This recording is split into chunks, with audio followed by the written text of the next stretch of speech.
Welcome to Mountain Blade. The story is you are a member of one of 6 kingdoms. You can choose whichever kingdom you want to join, and it doesn't matter what culture you start off with. You can join any kingdom in the game. So first, you go through a pretty enhanced character creation. You can change your features and your gender, and you can get pretty specific with your how you want your character to look. Triple head. Give him a sweet beard. Must have beard. And then you go through a selection of questions. You determine what stats you start off with, what kind of perks you have. If anyone remembers the Ultimate series, it's like the answering the tarot card questions from the beginning of the game to determine your destiny, to determine your specialties, what you were good at. And this is much the same. You start off with your parents. Who are your parents? And as you can cycle through the options before you make a decision, and you can see at the bottom what that will give you. And on this side, you have your stats, which influence the growth and strength of its associated skills. And then your bonuses, depending on what you pick here: 10 skill level and 1 focus point. A focus point are these little bits down here. Like, you have a number value associated with the skill based on what level of progression that skill itself is at. But then your focus points, each skill can have 5 focus points put into it that will increase its growth. So the more you use a skill, the more experience you gain towards that skill, and focus enhances that experience. So you have 10 skill levels, so that will bump up, say, 10 skill level to riding and polearm. If you pick this, it will give you plus 10 skill points into the polearm skill, and plus 10 skill points into the riding skill. Certain weapons require a certain level of skills, and definitely horses. There are tiers of horses, and higher tiered horses require higher riding skill.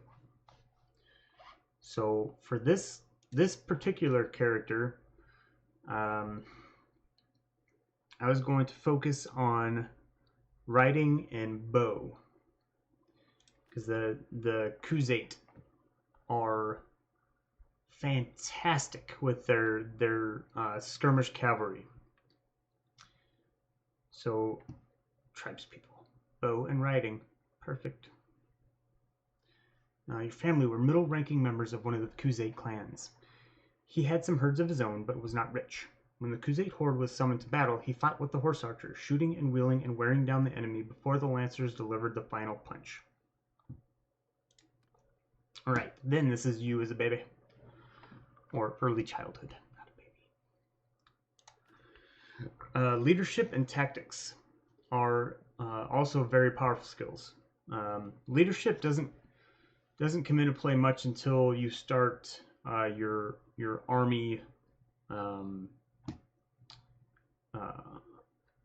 like having your own army, which won't be until mid to late game. It lets you have a larger army, which is basically multiple parties in one fighting force, aka an army.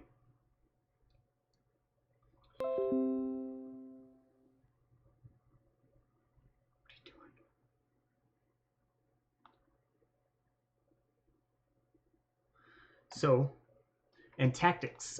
Tactics is your basically the AI of your party. With a high tactics skill, you can automate battles with a higher chance of success. Um, your minions will make better choices because they have a better grasp of the tactical situation. Throwing, you can put out some crazy numbers with throwing skill. The drawback is that throwing weapons have a very short stack, meaning that a stack of javelins might only have 5 or 10 in them. So if you equip yourself with javelins, you can do some serious damage with 5 javelins. Then after that, you have to switch to a different weapon. So athletics is your run speed. That will come into play during hideouts and sieges. And if you focus on athletics, then you don't want to be mounted. Eventually, once you get your skill up, you can run crazy fast. But I want to stick to horses. So engineering is another skill that will be incredibly beneficial late game. Once you start doing your own siege warfare, your engineering skill will determine how fast you build siege equipment. So writing and medicine. Medicine is a great skill because it not only heals your party faster. Actually, I don't think it has. In Warband, there were a couple different medicine skills that would like reduce your chance of critical damage and reduce your chance of army members, party members becoming incapacitated or dying. This is just straight medicine, helping to heal faster, which will still be handy. So I'm gonna go with that. Endurance is good too because that's health, and it also increases your riding. And smithing is an interesting concept in this game. You break down weapons to learn about the parts of that weapon, or it's random. It's not that weapon. To learn about weapon parts in general. So then you take the knowledge of the weapon parts to assemble your own custom-made weapon. But you need a really high skill to do solid crafting. So bow and tactics. Accompanied a local hunter as he went into the wilderness, helping him set up traps and catch small animals. As a youngster growing up in Calradia, war was never too far away.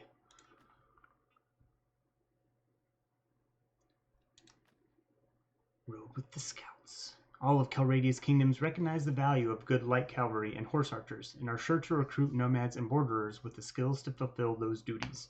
You were good enough a rider that your neighbors pitched in to buy you a small pony and a good bow so that you could fulfill their levy obligations. Your young adulthood. Tactics, leadership. And see, here we have calculating and renown. You gain renown by winning battles, and calculating, it's a dialogue option. You can choose any of these, and they'll give you different dialogue options, things that you can respond to NPCs with, or they'll give you a bonus to a certain dialogue option related to that. Mercy, generosity, or honor, or valor. It goes into your NPC conversations.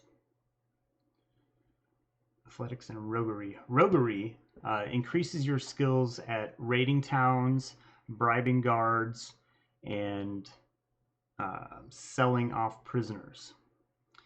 So roguery and trade would probably be fantastic ways to make money.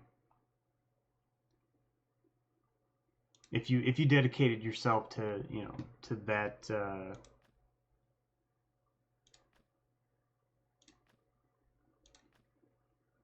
to the money making the pure money making aspect.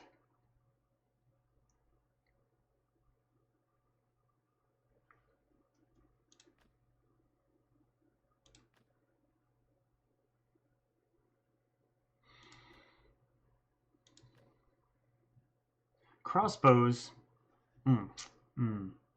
they added a perk in the crossbow line to where you could actually reload on horseback.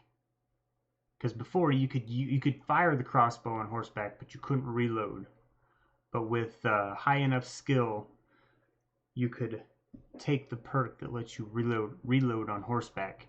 And crossbows are fantastic because unlike a bow, there's a mechanic in the game where like the longer you hold a bow on target, fatigue. Your arm starts to shake, and that's reflected in the game, which is awesome. They did the same thing in Warband. So your reticle would waver. With a crossbow, since you don't have to to hold control of the weapon, it's a tight reticle, so you can get some pretty accurate shots and armor piercing as well. The crossbows are pretty fantastic, so I might go with that. Maybe throw them out with arrows. All right. Using Bob.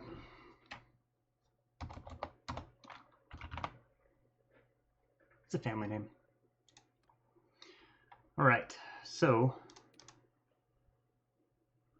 you can pick your difficulty level, and enable death means that when rulers are taken captive, there's a chance that they could be killed or killed in battle.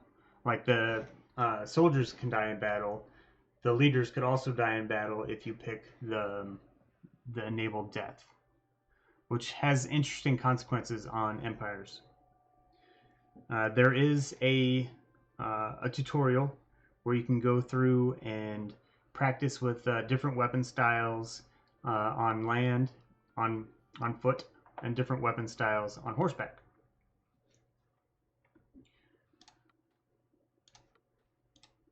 Now the tutorial storyline starts off with your mother and father were killed when raiding party raided your village, and then they captured your Penton was murdered. What? They captured your brother and sister, your baby brother and sister. Now, last time I checked, as soon as you complete the tutorial, the little, the weapons training yard, essentially, that's the last you hear of your brother and sister. So, yeah. All right. So here we have your skill assignment / perks / focus / leveling up screen. Basically, your character screen, right? This is all about you. So what we have here. So let's check out bow. Right. Due to my my character creation level up perk assignment, I have 5 focus points in bow, which puts me at 15 times the experience gain for bows. Fantastic. And each time you gain a skill point, not each time, but as you gain skill points, there are thresholds. And when you meet a threshold, so like your first one's going to be 25, then 50, then 75, so every 25 points, let's just say every 25 points, you can pick a perk. So first pick for marksman, for bows, is pretty simple. One choice. You only get one choice. So you could either go faster aim or stronger pull.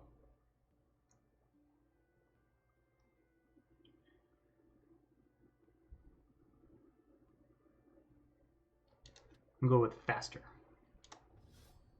All right, so then at skill level 75, I'll be able to come back in here and pick a different perk, or pick another perk, one or the other. So now with riding, I have 3 focus points, which gives me 10 times multiplier. Also very nice. And your horse, if you're mounted in combat, your horse can also take damage. There are different health levels of different horses, different barding, horse armor, and of course they all require different skill levels or different levels of the riding skill. So your first choice, simple, you only get 1. And then at 50 points in riding, which you gain by riding on the map, fast, and fighting on horseback, gaining speed bonus. And each skill will tell you exactly what you need to do to earn experience in that skill. They did a really good job breaking this game down and making it accessible and simple. So well done. Well done with that. So since I want to focus on mounted archery and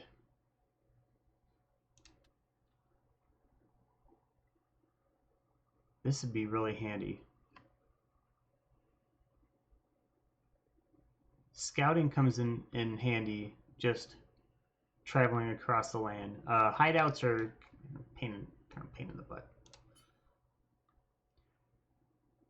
So I went from 0 times XP, 0 time multiplier, to 5 times with 1 focus point. So that's pretty awesome. Yes, apply changes. All right. So your first quest, it doesn't matter what faction you start off as, what your character build is, you always get the same 2 quests. All right, you are a member of your own clan, and then this is the Neretz's Folly. When you finish the tutorial, if you go through the tutorial through the weapons practice field, weapon training field, you're told about a doctor who was captured by the same bandits who took your brother and sister. Slave traders, basically. So you rescue the doctor. You go through the hideout. You kill the slave traders, and nothing is ever said about your brother and sister. But you do find the doctor. The doctor has a battered piece of metal that you find interesting. He tells you that it was something special, but he didn't know what. He was just carrying it for somebody. But then you get Neretz's Folly. So you got to talk to leaders of the Calradian empires and figure out what happened to the Battle of Neretz. And then rebuilding your clan. So your clan is, right now it's just you, but you can recruit companions. Well, by recruit I mean buy. Generally pretty pricey, anywhere from 1,000 to 3,000. You can get some for 700, 600, 800. They're generally pretty pricey, but they are with you forever, and you can give them their own troops once you get your clan level up, clan tier up. And your first mission, one of your first missions, is to rebuild your clan. So what you do,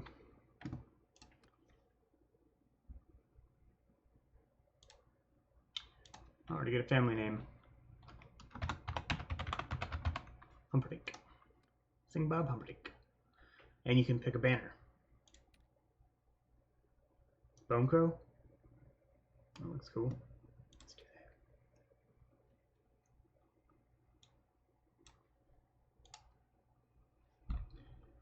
that. So now this is the world of Mountain Blade 2 Bannerlord. It's very large. And all of these different colors are different empires. And now you have the purple, the mauve, and then whatever color that is. Periwinkle? No, it's too dark. I don't know. This is North Empire, West Empire, South Empire. Once you finish Neretz's Folly, you can choose to either side with one of the imperial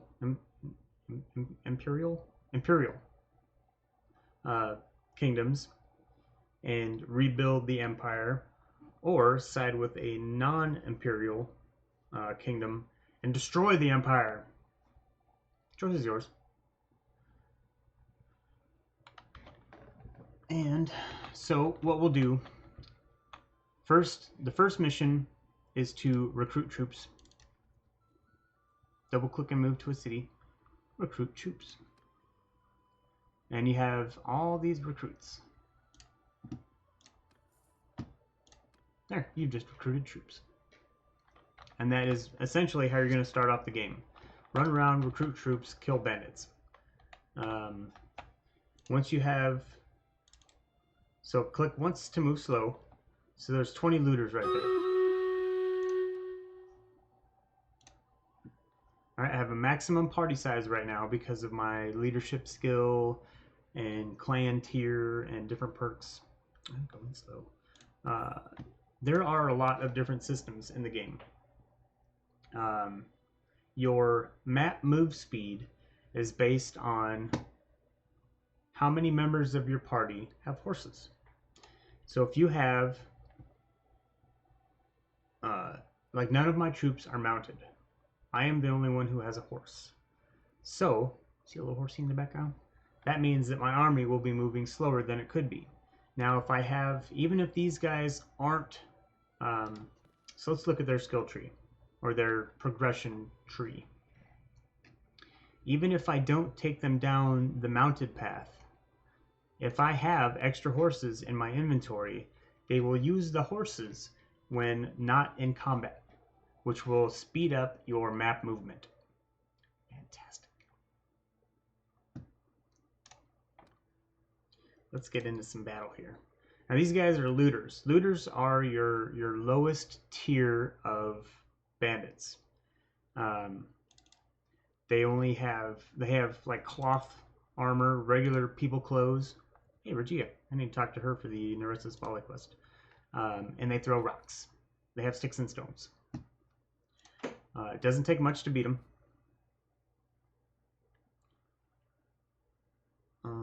I don't have much in the way of tactics. So for now, see, and there's these handy dandy little tutorial screens. And combat. So I can tell my guys to spread out. I have a zoomy function. Chow. Chow. Chow. Chow. And since these guys throw rocks, I want my dudes to get into range as quickly as possible. Oh, that was way off.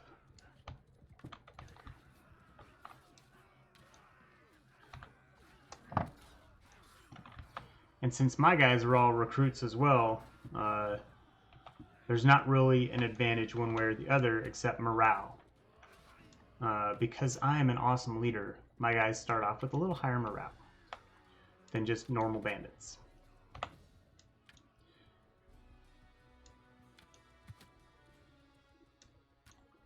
Well, that was worse. Because neither my riding nor my bow skills are very high, I'm taking an accuracy penalty words by shooting on horseback. So now if I slow down, my shot group gets tighter. Or my accuracy, what's the word, displacement?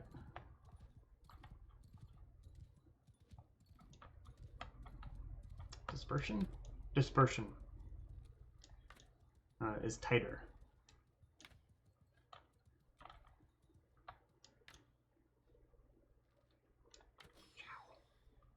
Way off. So little dust clouds from dudes running along. And if you get into a battle during sunrise or sunset, you can see the sun like breaking through the trees, and it's glorious. This game is beautiful. Very beautiful game. You can see over there the sun like coming up over the horizon. Crust in the trees. So pretty. So pretty. And that is the basic breakdown of how battle goes. Collect your loots. And go on about your business. And that is the breakdown of Mount & Blade 2 Bannerlord.